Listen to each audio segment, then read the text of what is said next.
Welcome to Tech Bytes and News, your daily roundup of articles featured in Hacker News. Today, we're diving deep into a crucial aspect of home network security: avoiding ISP-provided routers. It's a surprisingly big deal, and the reasons go way beyond just saving a few bucks on rental fees. The potential security risks are significant. Right. I've always wondered about this. Is it just a matter of default passwords? Or is there more to it? I mean, it seems convenient to just get a router from the ISP. Oh, it's way more than just default passwords, although that's a huge red flag in itself. Think about it. ISPs prioritize cost and remote management above all else. They want cheap hardware they can easily control remotely. This leaves security as a very low priority.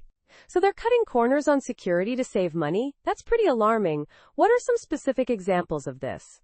Well, there are tons of examples. We've seen ISPs ship routers with known vulnerabilities, sometimes taking months or even years to patch them. There have been instances of backdoors, default passwords, and even cases of ISPs actively collecting data from their customers' networks and sending it back to the ISP.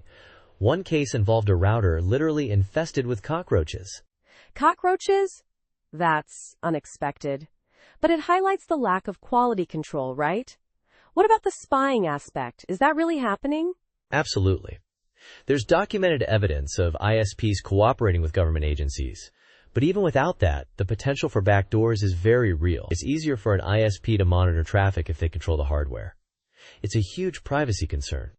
I see. So it's not just about security flaws, but also about potential misuse of the router's capabilities for surveillance. That's a serious ethical issue. Exactly. And it's not just about individual incidents.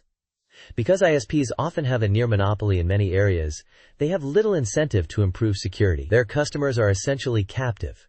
They're not motivated to provide high-quality, secure equipment. That makes perfect sense. So what's the solution? Just buy our own routers? Yes. Buying your own router gives you complete control over its configuration and firmware updates. You can choose a reputable brand with a strong security track record, and you'll be less of a target for hackers. Plus, you avoid the rental fees, which can add up over time. It's a win-win. It sounds like a no-brainer, actually. But what about the technical aspects? Are there any specific things we should look for when choosing a router? That's a great question. We could spend a whole podcast episode on that, but some key things to consider are strong encryption protocols, regular firmware updates, and features like a robust firewall. And of course, make sure to change the default password. Definitely. This has been incredibly insightful.